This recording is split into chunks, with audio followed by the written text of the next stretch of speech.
브라질 남동부 리우데자네이루. 살려주세요. 그때는 제가 잘못했어요. 다시는 그러지 않을 테니 한 번만 용서해 주세요. 이곳에서는 젊은 여성이 여러 명의 건들거리는 깡패들에게 둘렀어요. 살려달라고 애원하고 있습니다. 그런데 애초에 여성에게 부정적인 감정이라도 있는 듯한 깡패 무리들은 정작 여성이 아닌 다른 무언가를 주시하며 거들먹거리고 있는데요. 그곳에는 여성의 옆에서 다소 주눅이 든 듯한 진돗개 한 마리가 보입니다. 그런데 잠시 후 이곳에서는 많은 사람들이 지켜보는 가운데 충격적인 일들이 일어나고 그것을 목격한 이들은 경악을 금치 못했다고 합니다. 도대체 그날 브라질 후 리우데자네이루에서는 무슨 일들이 있었던 것일까요? 안녕하세요. 저는 루시아나라고 하는데요. 브라질에서의 안전에 대한 걱정에 대해 제 이야기를 나누고 싶어요. 저는 항상 다른 사람을 돕는 일에 열정을 가지고 있었으며 어릴 때부터 환자들의 삶을 변화시키고 싶다는 생각을 가지고 있었습니다. 브라질에서 간호사가 되기까지의 여정은 도전과 보람이 공존했습니다.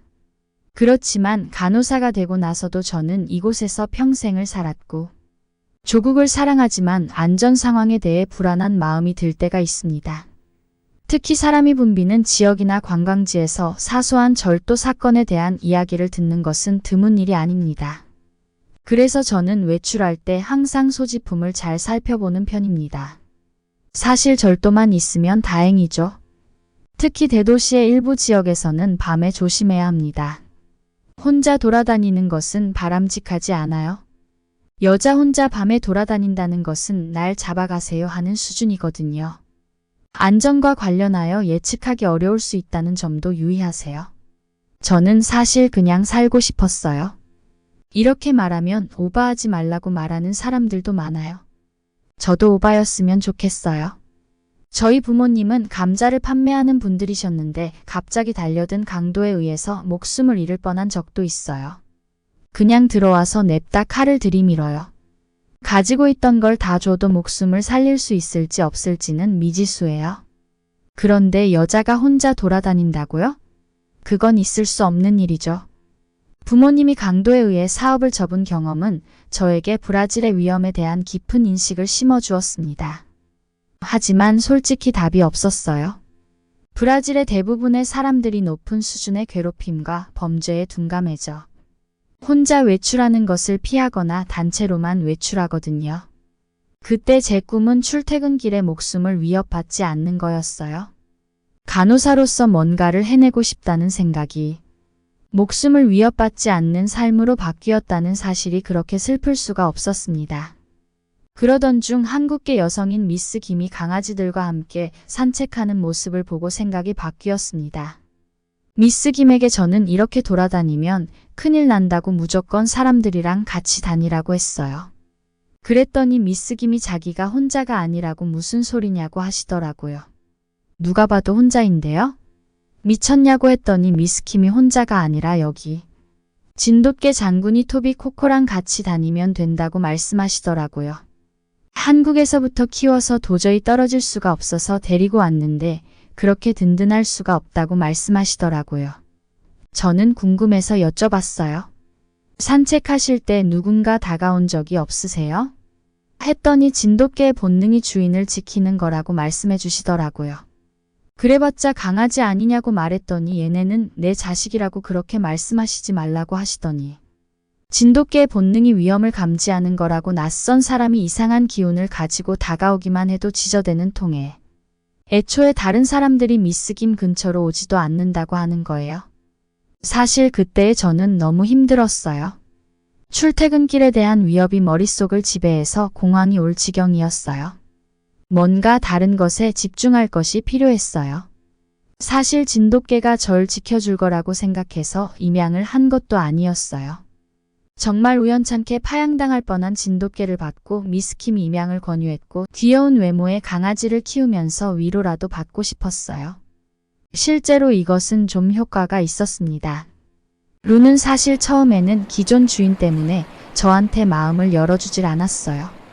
2달이 지났는데도 저런 반응을 보이는 루를 보자 이건 좀 심하다 싶어서 그제야 한국의 진돗개는 품종에 대해서 이것저것 알아보았죠. 그리고 저는 진돗개에 대해서 알아가면 알아갈수록 경악할 수밖에 없었습니다. 제가 알아본 바에 의하면 진돗개는 성견이 된 이후로는 주인이 바뀌면 다른 주인에게는 충성을 하지 않는 키우기 어려운 품종이라고 했습니다. 그 이유가 진돗개 특유의 충성심 때문이라고 했죠. 원래 주인을 잊지 못해서 늘 주인을 그리워하고 새로운 주인을 진짜 주인으로 받지 못하는 경향이 강하고 심지어 어떤 진돗개는 다른 곳으로 입양을 보냈지만 수십 킬로미터 넘는 거리를 쉬지 않고 걸어가 원래의 주인 곁으로 돌아왔다는 이야기도 있었습니다. 저는 그러한 이야기들을 알게 되자 혀를 내두르며 그동안 루가 저에게 보인 반응들이 이제서야 이해가 되기 시작했죠. 저 녀석은 저를 주인으로 받아들일 생각이 없는 것이었고 본인을 파양한 주인을 아직도 그리워하고 있더라고요. 그런데 저는 그냥 루에게 집중하면 머리 아픔을 극복할 수가 있어서 매일같이 루와 시간을 함께 보냈어요. 그리고 마침내 루는 저에게 조금씩 마음을 열어주기 시작했습니다. 이제는 제가 루의 목줄을 채우고 푸는 일이 가능해졌죠.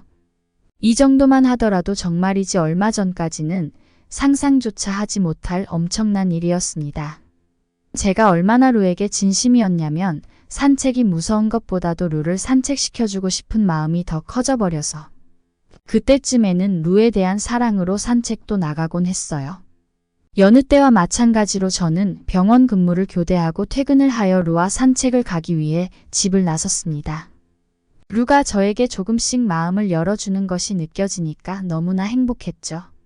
하지만 그런 행복감도 얼마 가지 않았습니다. 저는 여느 때와 마찬가지로 병원에서 일을 마치고 교대를 한 후 퇴근하고 있었습니다. 시간은 벌건 대낮이었고 사람들도 평소보다 아주 많이 거리를 거닐고 있었어요. 그래서였을까요? 저는 평소보다 조금 더 안일한 마음을 가지고 있었던 것 같습니다.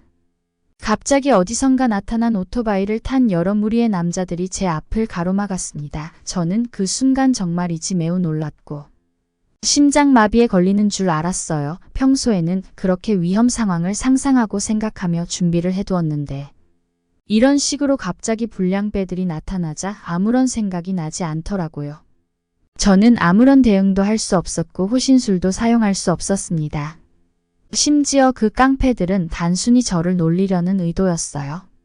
돈을 뺏어가지도 않고 제가 겁먹은 모습을 보며 낄낄대면서 웃고 있었어요. 핸드폰을 들고 부모님을 불러야 하나? 부모님을 부르면 부모님도 데려가는 건가? 쟤네가 지금 총을 가지고 있나? 아마도 더 이상 지금의 삶을 유지할 수는 없겠다 싶더라고요. 그래서인지 저는 갑작스럽게 울음이 터져 나왔습니다. 그리고 주변 사람들에게 도움을 청했어요. 그렇지만 누가 도와줄 수 있겠어요? 아무도 도와주지 않았고 황급히 이곳을 벗어나기 시작했죠. 그러한 상황을 목격한 저는 더 이상 제가 할 수 있는 게 없다는 것을 인지했고 모든 것을 포기해버리고 말았죠. 그저 그들에게 살려만 달라고 애원하는 일밖에는 남은 일이 없었습니다. 제가 울먹일수록 걔네들은 즐거워했어요. 그런데 바로 그때 저는 그제야 제가 혼자가 아니라는 것을 깨달았습니다. 너무 겁에 질리다 보니. 그리고 그 녀석을 알게 된 지 얼마 되지 않았던 탓인지 까맣게 존재 자체를 잊고 있었던 것이었죠. 저는 루라도 살았으면 했어요. 루한테 얼른 저리 가라고 했어요. 제 곁에 있던 루가 으르렁거리는 것이 그제야 느껴졌습니다. 루는 으르렁거리더니 갑자기 뛰쳐서 달려나가기 시작했습니다. 마침내 루마저 떠나자 저는 루는 살아서 다행이라는 생각이 들면서도 진짜 혼자구나 라는 생각에 너무 서러워졌어요. 갱단들은 강아지조차 저를 버렸다는 생각에 더 즐거워 보였습니다. 저는 계속 빌었어요. 지갑에 있는 모든 소지품들을 다 꺼내면서 살려달라고 했어요. 걔네는 죽이지도 않는데 왜 그렇게 겁을 먹냐며 킬킬대면서 웃었어요. 그때였어요. 갑자기 저 멀리에서부터 개가 짖는 소리가 들려왔어요. 개는 한 마리도 아니었어요. 루는 엄마와 아빠, 미스 김의 장군이 토비 코코까지 다 데려왔어요. 그리고 누구보다 빨리 달려오더니 자기 몸을 가장 작은 갱단에게 던졌어요. 그 갱단이 당황해서 우왕좌왕하는 사이에 루는 심지어 한 사람을 물기까지 했어요. 그 혼란을 틈타 장군이와 토비 코코까지 미친 듯이 짖기 시작했어요. 사람들이 다시 몰려들기 시작했고 엄마와 아빠는 가지고 나온 모든 것들을 갱단한테 던졌어요. 루는 계속해서 짖으면서 제 옆을 경계했어요. 저는 진짜 그 순간 루가 영웅 같았어요. 그 순간만큼은 루의 모습이 너무나 또렷하게 보였습니다. 마치 지금 이 공간에 루와 저 둘만 존재한다는 착각이 들 만큼 말이죠. 루는 정말 똑똑했어요. 적의 인원을 보고 혼자서는 힘들 것이라는 것을 파악까지 한 거죠. 아마 아무도 오지 않았더라면 루는 혼자 싸우기라도 했을 거예요. 그게 진돗개니까요. 용맹했던 공격하기 전 많이 고민한 듯 보였고 이미 저를 공격하려는 자들이 분명해진 상황을 파악까지 할 정도였어요. 판단을 내린 루의 행동에는 거침이 없었죠. 루의 용기 있는 개입 덕분에 그 상황에서 벗어날 수 있었고 최소한 루와 함께 다니는 순간만큼은 동네에서 루가 유명해져서 그런지 건드리는 사람이 없었어요. 심지어 진돗개가 잘생기고 똑똑한 걸 알아서 그런지 대부호가 루를 키우고 싶다고 넘겨달라며 집에 찾아오는 일도 있었습니다.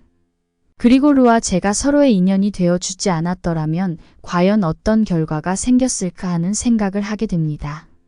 루는 정말 천재 같았어요.